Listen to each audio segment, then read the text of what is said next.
Hey guys, welcome back to The Readers. I hope you are having an amazing day. Let's get right into the stories. The first one is Prorevenge story. It's been 2 years and I can finally post about this. This is juicy, so get ready. Background information. We live in an old and grand manor that has been divided into 3 attached houses. The houses were built around 1870 near 5 massive giant sequoias which were planted in 1820. In the UK, giant sequoias are incredibly rare, and the 2 in our garden increased our house value by about £60,000. Until recently, we had wonderful neighbors on both sides, a young couple and a retired couple. The story? Sadly, our elderly neighbors passed away, and their daughter Alara and her family moved in. Alara was immediately difficult to deal with. We had been sharing chickens with her parents, and she agreed to continue the arrangement. However, she would constantly forget to secure them at night. "I'm so sorry, I just got busy with the kids," she'd say every time, forcing us to check on them ourselves each evening. One night, her children deliberately opened our duck pen. "We just wanted to play with them," they claimed afterward, but it led to a devastating massacre. Soon after, the same thing happened to the chickens. About 2 years ago, during a storm, one of Alara's sequoias fell and died. They were devastated, understandably, but that's when the jealousy began festering. "It's not fair that you still have 2 perfect trees," she'd complain regularly. "Your sequoia is blocking all our sunlight." It wasn't, but she kept making these comments. Sometimes she'd add thinly veiled threats. "Well, maybe the next storm will take care of your tree too, or perhaps we should just cut it down ourselves." We returned from our holiday in France to find a massive 6-meter stump where our majestic tree had stood. The 100-foot sequoia had vanished in just 2 weeks. 2 ancient British oak trees were crushed in the process. My mother and sisters were in tears, while my father was absolutely livid. "What happened to our tree?" my father demanded. Alara just shrugged. "There was a storm while you were away. We had to remove it for safety reasons." We had no proof she was responsible. Though we had a security camera at the front, the back garden was accessible through several fields. Then, amazingly, she had the nerve to send us an £8,000 bill for property damage and tree removal costs. The wood alone would have been worth a fortune. We were losing hope until my father came sprinting into the house 2 weeks later, waving his phone. "You won't believe what I found!" The wildlife camera we'd installed months ago had captured everything. We immediately contacted our lawyer. The tree surgeon we consulted was shocked. This was an original specimen brought to the UK in 1820, along with the ones at Elveston Castle Country Park, he explained. Of the original 218 in the UK, only 60 remain now. He recommended an engineering inspection due to potential foundation issues from rotting roots. The engineer's report confirmed our fears. The entire foundation needed reconstruction. The court case was comprehensive. We sued for property damage, trespassing, and various other violations. The replacement cost for a 200-year-old sequoia, practically impossible to find, was £250,000. Foundation repairs came to £200,000, and the 2 destroyed oaks were valued at £25,000. With additional claims, the total reached £500,000, $700,000. Ilara's family had to sell and move out. We've since paid off our mortgage, completed a beautiful loft and kitchen renovation, and transformed the house and garden. We planted a 60-year-old sequoia in the back, and had our kitchen counter and table crafted from the wood of our fallen tree. Our new neighbors are wonderful. We share chickens, ducks, and pygmy goats with them. Their children are delightful, and I earn good money babysitting them. "This is how neighbors should be," my father often says, watching our shared animals graze peacefully. The next one is an entitled people story. I inherited my grandfather's cabin in the mountains about 5 years ago. It's this beautiful rustic place nestled among pine trees with a view that'll take your breath away. My grandfather built it with his own hands back in the 70s, and it's been in our family ever since. When he passed, I was surprised he left it to me specifically, probably because I was the only one who'd regularly go up there with him to fish and hike. The cabin sits on about 3 acres of land, tucked away from the main road. It's not exactly remote. There's a small community of other cabins and year-round homes nearby, but it feels private when you're there. I live about 4 hours away in the city, so I can't visit as often as I'd like. Maybe once a month in summer, less in winter when the roads get dicey. Still, I treasure those weekends away from the noise and stress of city life. About 2 years ago, some of the year-round residents decided to form an HOA. I got a letter in the mail about it, but didn't think much of it since my property was pretty far from the main cluster of homes. The letter mentioned community improvements, road maintenance, that kind of thing. Nothing that seemed to directly affect my isolated cabin. I ignored it and went about my life until last spring when I drove up for the first visit of the season. As I turned onto the dirt road leading to my cabin, I noticed something strange. There were cars parked in my usual spot. Not just one, but 3 of them. I pulled up behind them, confused, and walked toward my cabin. What I found made my blood boil. There were about a dozen people on my property, lounging on my porch, using my outdoor fire pit, and walking around like they owned the place. A couple of kids were even fishing in the small pond my grandfather had dug on the property. "Excuse me," I called out, trying to keep my voice level. "This is private property." A middle-aged woman with a bob haircut approached me with a confused look. "Oh, are you visiting too? The community cabin is open to everyone now. The HOA declared it a neighborhood amenity since the owner hardly uses it."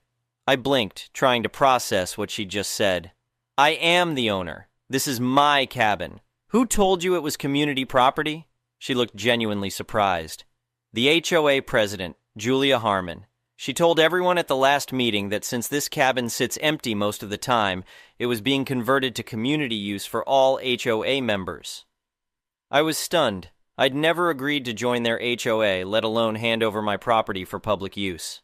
"I need everyone to leave right now," I said firmly. "This is private property, and you're all trespassing."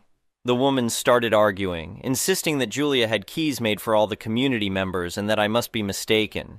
I had to show her my ID and property deed on my phone before she finally believed me. Even then, she acted like I was being unreasonable. "Well, Julia said it was fine," she huffed as she gathered her things. "You should talk to her before making a scene." Oh, I was definitely going to talk to Julia. After everyone finally left, I inspected my cabin. Someone had changed the locks, which explained how they got in.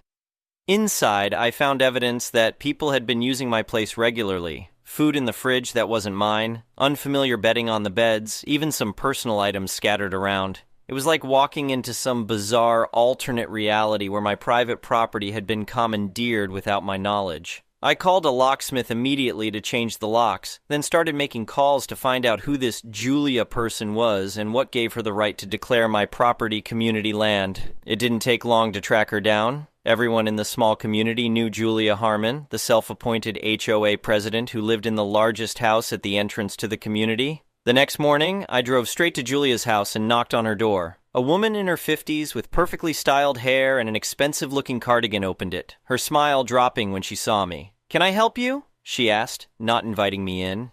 "I'm the owner of the cabin at 1425 Pine Ridge Road," I said. "I'd like to know why you've been telling people my private property is community land and handing out keys to strangers."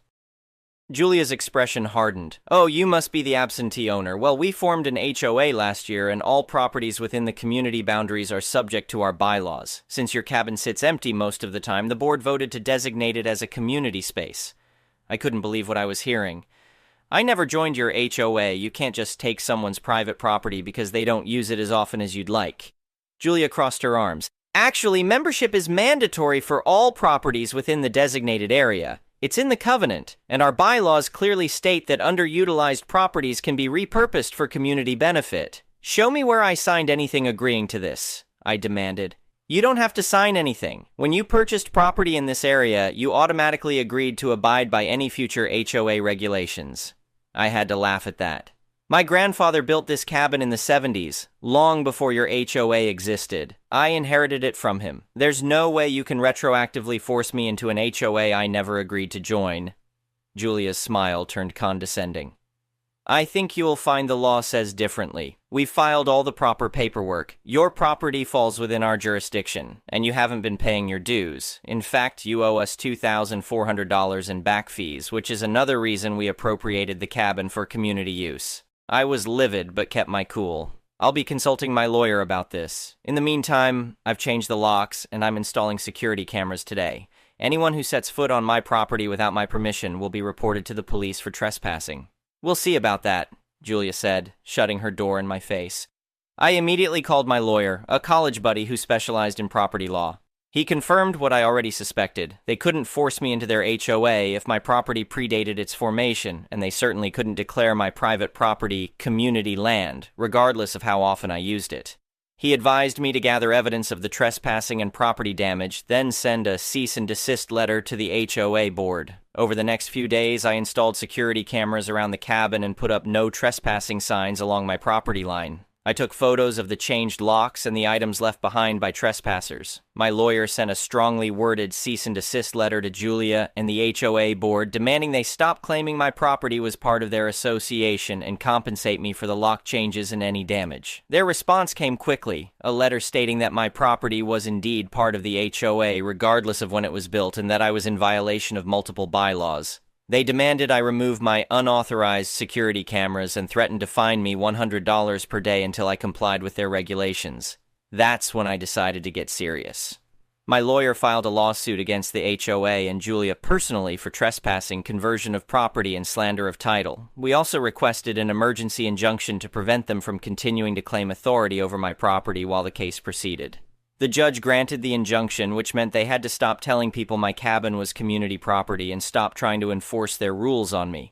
Julia was furious and started a smear campaign against me in the community, telling everyone I was a selfish city slicker who didn't care about the community's well-being. About a week later, my security cameras caught 3 people trying to enter my cabin with keys. I immediately called the sheriff's department and pressed charges for criminal trespassing. One of them turned out to be Julia's son, who admitted his mother had given him the key and told him the cabin was still available for community use despite the temporary legal misunderstanding. That admission was golden for my case. It proved Julia was willfully violating the injunction. The judge held her in contempt of court and ordered her to pay a $5,000 fine. During discovery for the lawsuit, we uncovered something even more disturbing. Julia had been charging people rental fees to use my cabin, $50 per day for HOA members and $100 for their guests. She'd pocketed over $10,000 in the past year, none of which went to the HOA accounts. She'd been running a rental business with my property and keeping all the money for herself.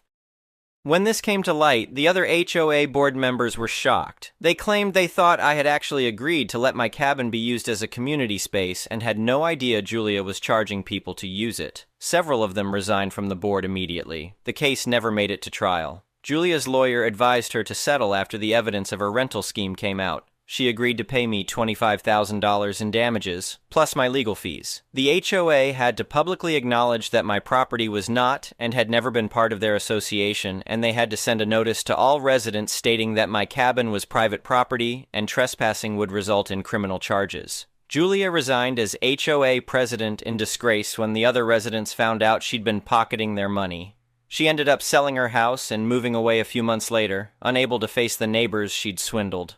I used some of the settlement money to build a proper gate at the entrance to my property and upgrade my security system. I also had my lawyer file a document with the county recorder's office officially stating that my property was exempt from the HOA covenants, just to prevent any future misunderstandings. These days, I spend more time at the cabin than I used to. Something about having to fight for it made me appreciate it even more. The neighbors who remain have been respectful of my privacy, and a few have even stopped by, after calling first, to apologize for trespassing. It turns out most of them really did believe Julia when she said my cabin was community property. I learned an important lesson from all this. Never underestimate how far some people will go when they think they can get away with taking what isn't theirs, especially when they have a little bit of power. But I also learned that standing your ground and fighting back can shut down entitled behavior fast. Would I like to share this piece of paradise with others? Sure, with friends and family I invite. But nobody gets to declare my private property public just because I'm not there all the time. That's not how property rights work, and I'm glad I shut that nonsense down before it went any further. The next one is a malicious compliance story. This happened a long time ago, about 13 to 15 years ago. I had just started a job at a government agency where I was responsible for a big fleet of cars. My duties included driving the vehicles to various places like repair shops, tire companies, glass repair shops, and inspection centers. I also performed simple repairs myself, like replacing some light bulbs, not all. In addition to all of that, I hand-washed and cleaned every car, both inside and out, refilled the windshield washer fluid, and made sure all the required items were in each car. Washing a car inside and out, checking the fluids, and making sure all the necessary equipment was present took a minimum of 45 minutes and a maximum of about an hour. About a month into the job, my boss decided I was taking too much advantage of my flexible working hours and told me that I had to stop working precisely at 4 p.m., so I decided to follow my boss's rule to the letter.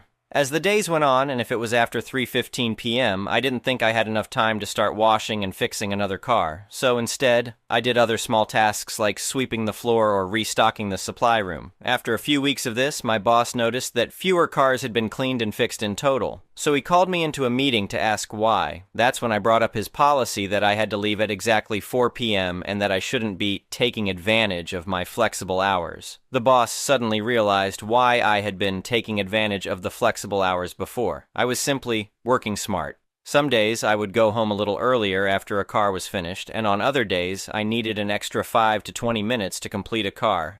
It wasn't a daily issue, but it happened often enough that the boss's new policy created a problem. So after the boss had been thinking for a moment, he said that we should go back to the way I was working before. He apologized for his poor policy and admitted that he was wrong. I ended up staying at that job for about 2 more years, and we got along well for that entire time. The next one is an entitled people story. That title is what I heard when I answered a call from my younger brother. For quick context, my stepfather Jim had liver cancer. My mom needed diaphragm reconstruction, forgive me if that's not the proper medical term, was told she'd be laid up 4-6 weeks, but Jim wasn't in immediate danger of dying, so she should go ahead and do it. They were wrong. 2 days after she returned from hospital and could hardly move, Jim went into hospice and died that night. Mom was devastated, of course. She and Jim had a great marriage. Her first husband, my father, was abusive and cheated on her. The second was a severe alcoholic who, no lie, tried to murder her. Jim was a retired Marine Master Gunnery Sergeant who was as rough, tough, and gruff as any stereotype that title brings to mind. Mom was about as liberal as they come, while Jim was, well, the opposite of that. But they made it work, and each worshipped the ground the other walked on. She'd finally found a good one, and we all loved him. For a context of what's to come, my mom was pretty well off, whereas Jim came into the marriage with basically nothing. A week after I posted Jim's obit, I got that frantic call from my younger brother who'd been taking good care of Mom. My brother was low to mid-functioning autistic, but he really stepped up to the plate when Mom needed him. I asked who is taking stuff out of Mom's house, but only got an incoherent screaming reply, so I left work and headed over there. But first I called my older brother. On the off chance there's going to be an altercation, I have to admit I'm pretty clean-cut and wouldn't intimidate anyone unless they mistook me for an IRS auditor. My older brother, however, rides a Harley, and you'd be hard-pressed to guess if he were a member of ZZ Top or the Hells Angels, or both. You wouldn't want to meet him in a dark alley. He's scary.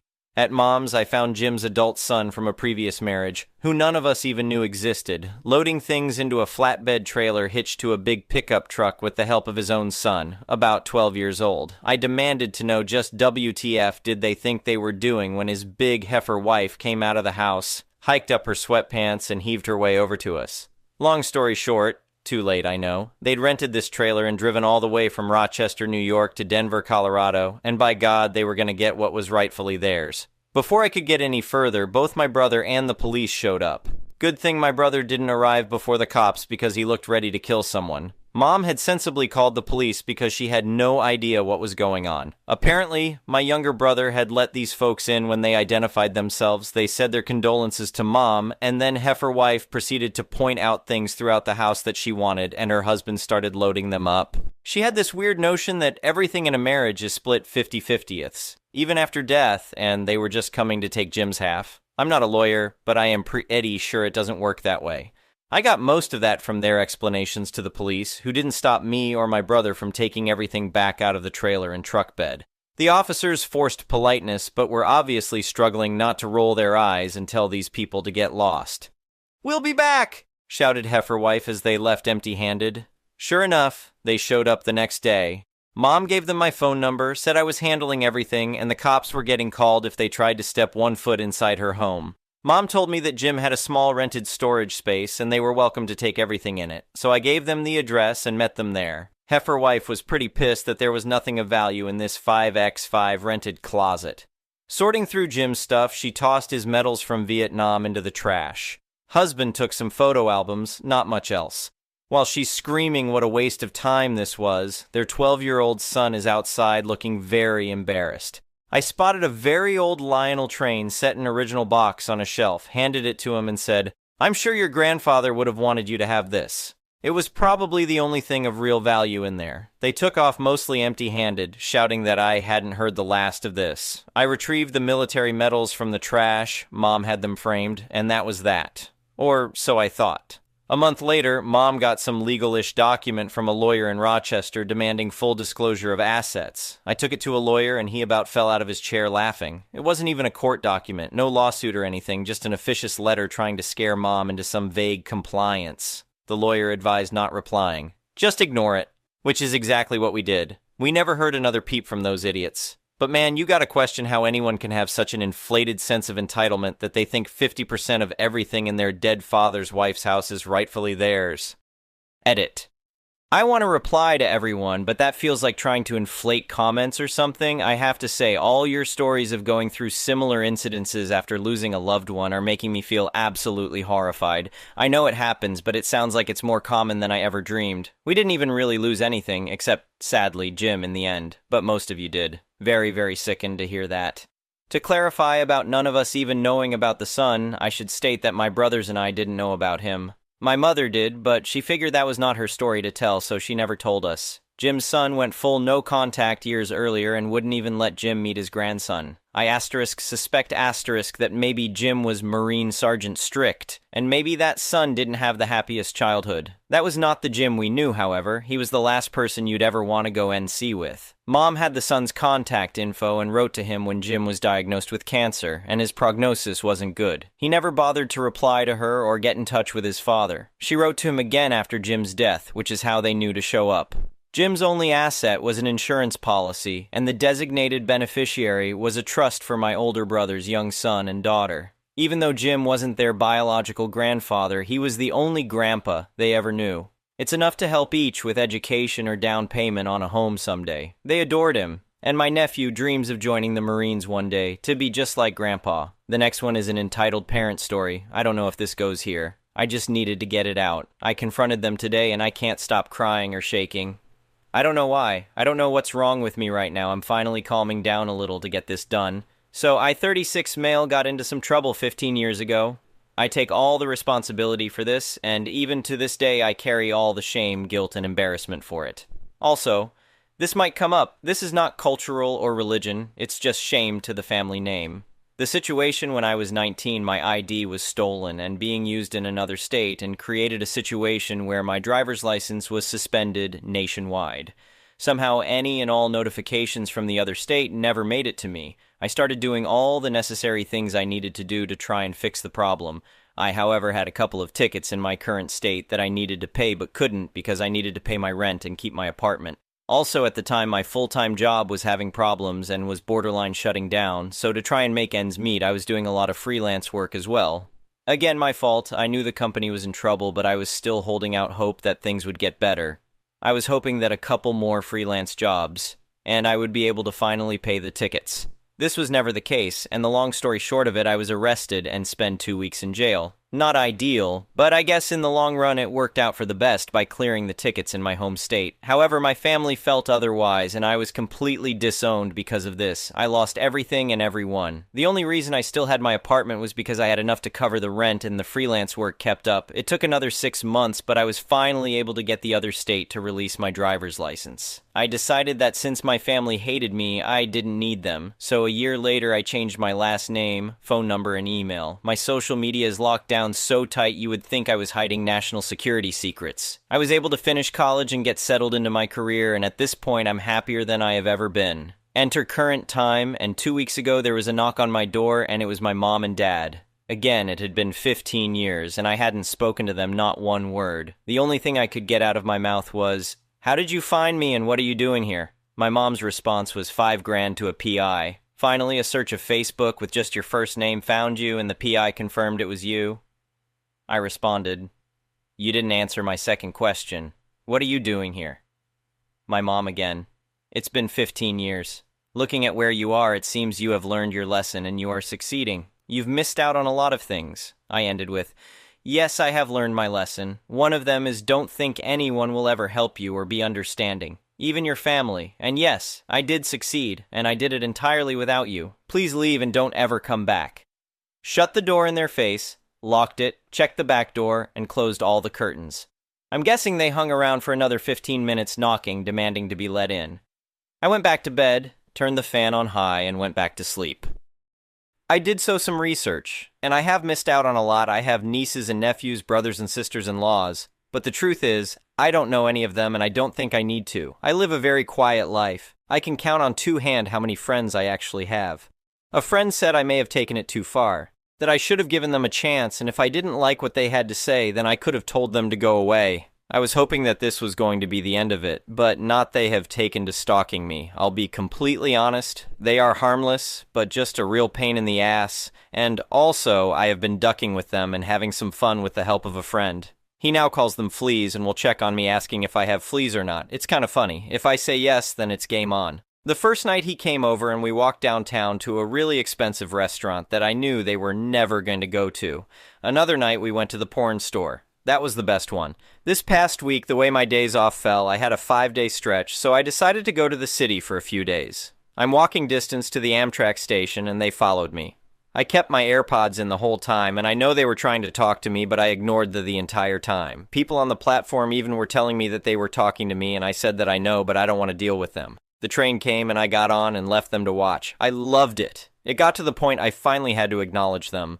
They weren't going to go away, so we met at the park across from my apartment. I didn't hold anything back. I told them this was the one and only time I was going to talk to them. I took a page from the Matlock series and told them I was their judge. I was their jury. Thank you, Olympia Lawrence. I then told them that as far as I was concerned, they were guilty of anything and everything, and all I was doing was hearing what they had to say before I walked away from them.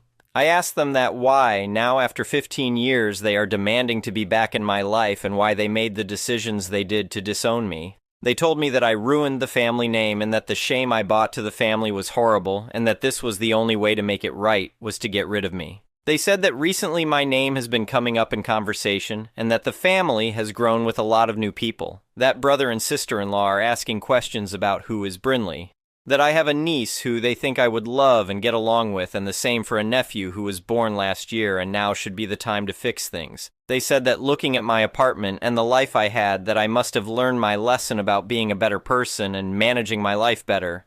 I finally cut them off and told them that I couldn't stand to hear anymore. I was at the point I could hear my heart beating in my ears. I told them that I did everything completely by myself. Nobody from that life exists anymore, not one person, that they just need to tell everyone the truth that I was in jail for 2 weeks, and because of this, the decision was made to get rid of me. I told them that I did it all on my own, and that my one cousin Jean, who is only a cousin by marriage, was the one who was there for me, hence why I took her last name. I told them that to this day, I'm doing everything on my own and rely on nobody and don't need or want them in any way of my life. They made their decisions and I'm making mine. I told them this will be the last time we talk and that I would be going to see a lawyer to see if there was anything that could be done to keep them away from me, and that if they continue to follow me around or show up at my apartment, I would have them arrested for trespassing. And I went back home and again locked everything down, pulled the curtains, and have been crying since. Anyway,